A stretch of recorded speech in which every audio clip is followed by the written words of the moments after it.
Oh, baby. I'm fired up now, baby. I got the real Shasky with me as we say good morning to everybody getting off their graveyard shift. If you're at work, what is happening? Good morning, baby Ches, who's out there brushing everybody's teeth in the crib. Minnie Mouse, JJ, you name it. Good morning to all the strippers who just got off of work. Baby mamas, baby daddies, firefighters, cops, you name it. And good morning to everybody who is celebrating opening day baseball. We got Evan Giddies in the building, smiling from ear to ear. We have Joe Spadoni. He's got his A's jacket on. Probably won't see that for the rest of the season. And Sam Lubman, for some reason, got all fired up about a Matt Beattie trade, and now he's out on Farhan. All it took was Matt Beattie to be traded for him to be out Farhan. And San Francisco's officially dead today. And yeah, he's officially dead today. Here is Alex Pavlovich's tweet. Pavlovich from NBC Sports Bay Area, who you work with. Brett Wisely's parents were going to be here today, but he was told last night he was headed back to AAA. The Giants then acquired Matt Beattie and changed some things around. So the Wisely made the team, but his parents probably won't make it here for his debut. Not ideal.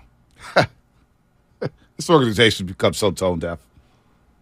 Farhan, when it comes to personal relationships, I'm so out on Farhan. I swear, Greg Johnson earlier this week sat down with Andrew Bagley. You know what? Let's just get to John Shea. I want to get to the Shea kid, my favorite baseball writer in this market. Grew up reading the stuff in the Chronicle, baseball this week. I love that column. It was one of my favorite growing up, and I still love what he does. John Shea, San Francisco Chronicle, of course, his book, Long Shot, Building Homes, Dreams, and Baseball Teams. He's going to be at the Coliseum this weekend. Nice. Go watch Shohei Ohtani and Mike Trout take on the Oakland A's. But, John, good morning and happy opening day. Let's start this conversation off positively. What is your favorite opening day memory? What does opening day do for John Shea? Oh, man. Well, we've seen Barry Bonds do some tremendous things over the years, and the Giants have not had many opening days other than their home openers because they, for like 95% of the time, always start on the road.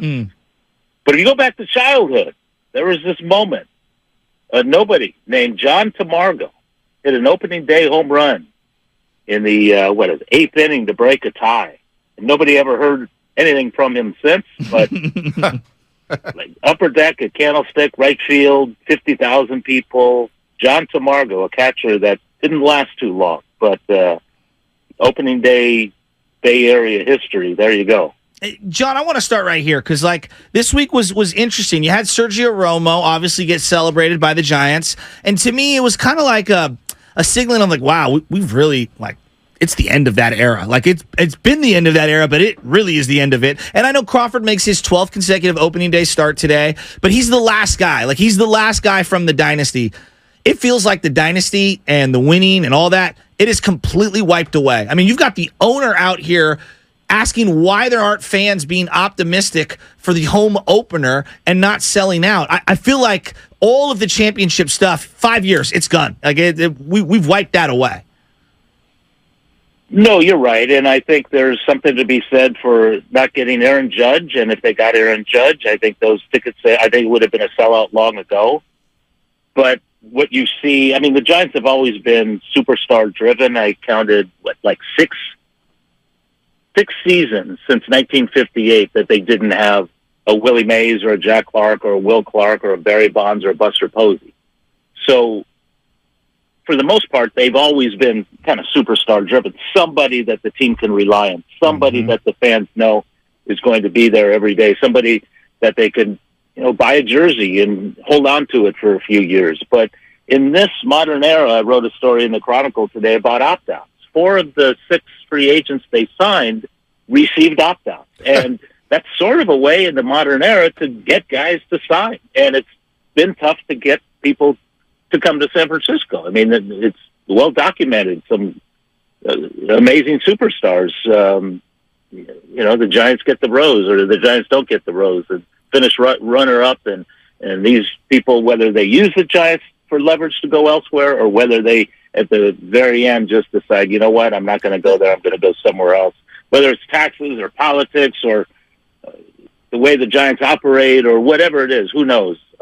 But, John, it's not just the free agents because, it's been 5 full years, and we haven't seen any prospects. I went through all the guys, 24 years or younger, to start for the Giants since Barry Bonds left, and it's the Posies, and it's the Crawfords, on opening day at least. Like, we've been winning 5 years. It's not just the free. There is no young talent, and I'm looking across the diamond, and the Yankees are starting a 21-year-old shortstop who's better than everyone in the entire system for the Giants, it feels like. And yet they got a 24-year-old in Casey Schmidt who's going to start the year in AAA. So, like, I feel like it's the combination of the two that the fans have rejected. You're not getting stars, and you're not bringing anybody up. You're right. They missed on a couple of drafts, some number ones, some high number ones, and we haven't seen Marco Luciano. He's been a top prospect for a number of years, so whether it's injuries or COVID or whatever. But Casey Schmidt, I think, is the real thing. I predict now that he'd be the opening day shortstop next season.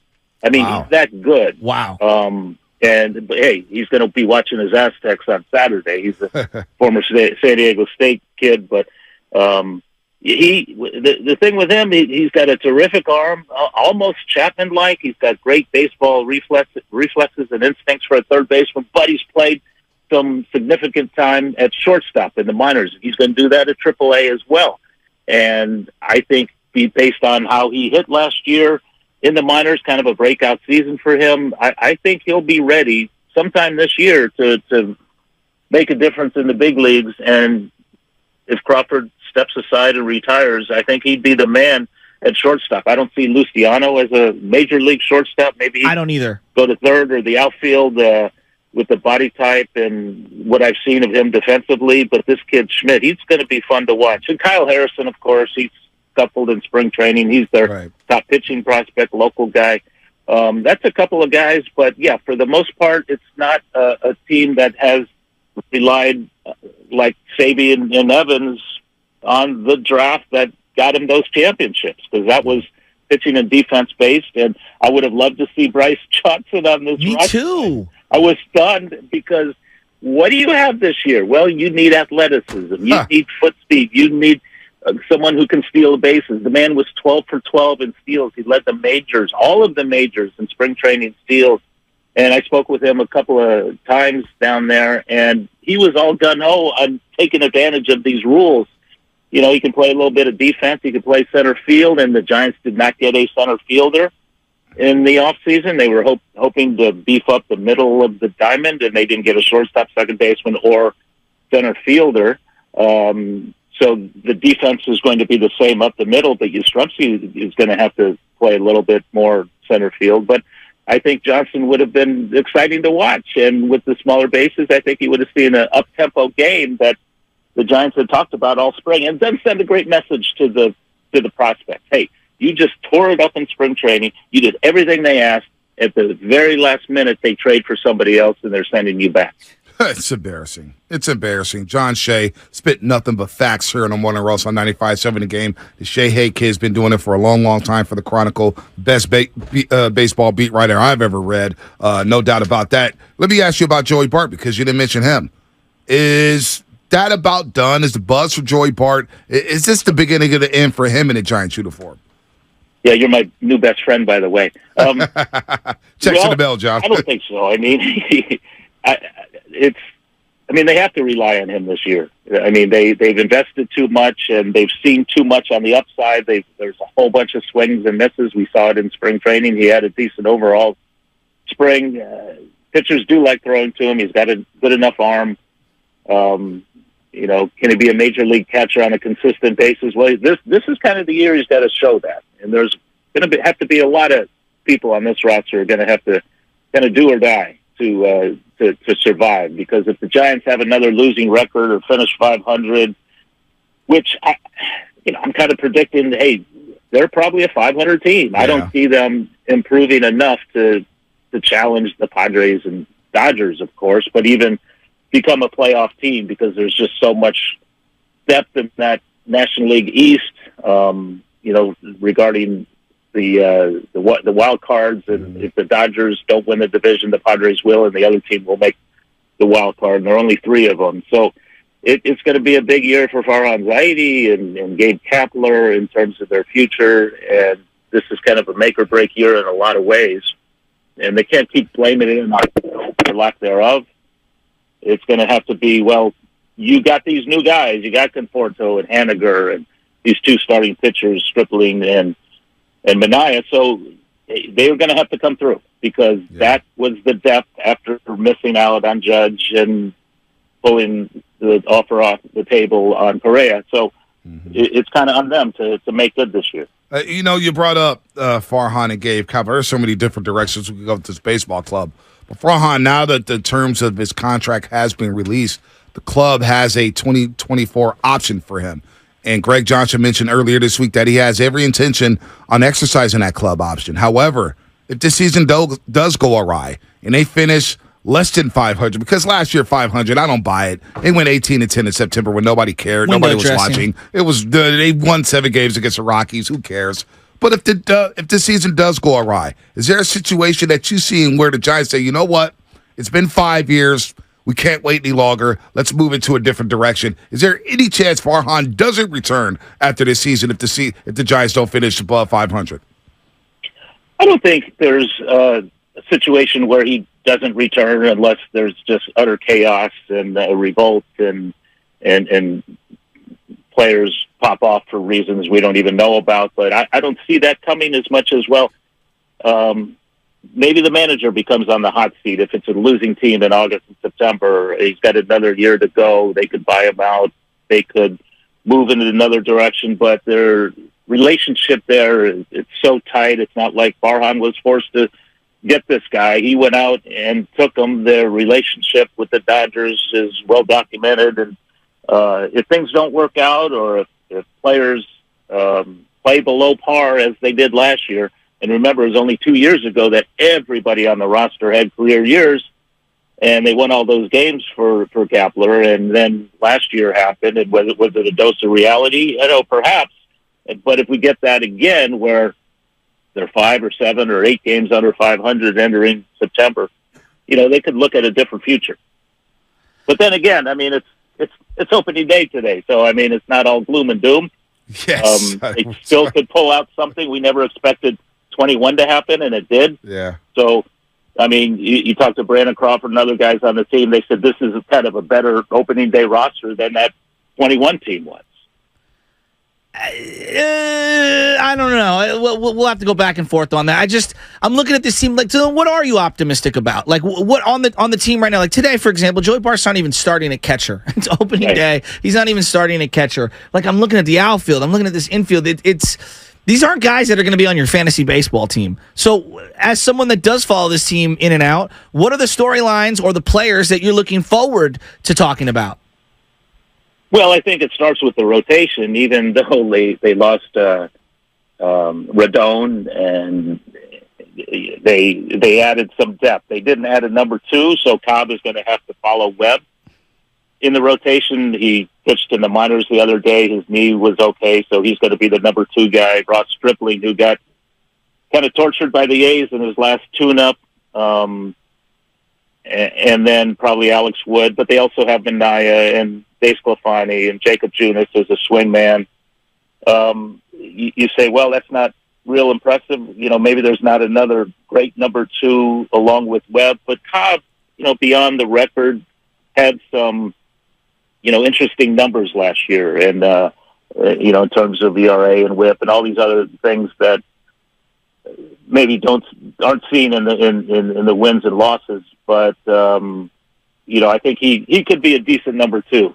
It's not like they have much left-handed help beyond Manaea, but so I think it starts there. I'm not sure about the bullpen. I mean, Duvall has to have another big year. The Rogers brothers, Brebbia. I'm not sure how deep that bullpen is. And Duvall expects a velocity decrease this year. I don't think you're going to see 104 because of the pitch clock and the he was one of the slowest and most deliberate workers because he had to be. He had to step off the mound and recover and get all that energy back in his system to throw 104 again. I don't think you're going to see that as much. I think his velocity will dip a bit. But you know what? I love Conforto. I think that was a big hire coming off absentee year, and Haniger, if healthy, was going to provide pop, from the corners. Defensively, they're not great up the middle, but I think they're better overall because they don't have to put Jock Peterson out there or maybe some other people they had last year that they no longer have to rely on.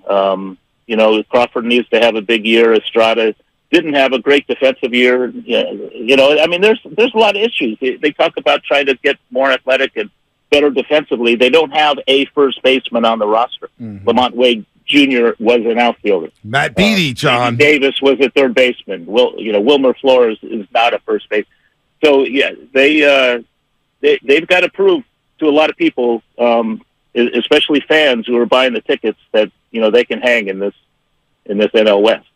John, real quick, 30 seconds or less. Do the A's get a stadium done in Oakland, California, or are we looking at the Las Vegas A's in 2024? I'm not real convinced about. No, it's not going to happen in 2024. They have the lease through 2024 at the Coliseum, so we're going to have A's baseball in the East Bay at least 2 more seasons.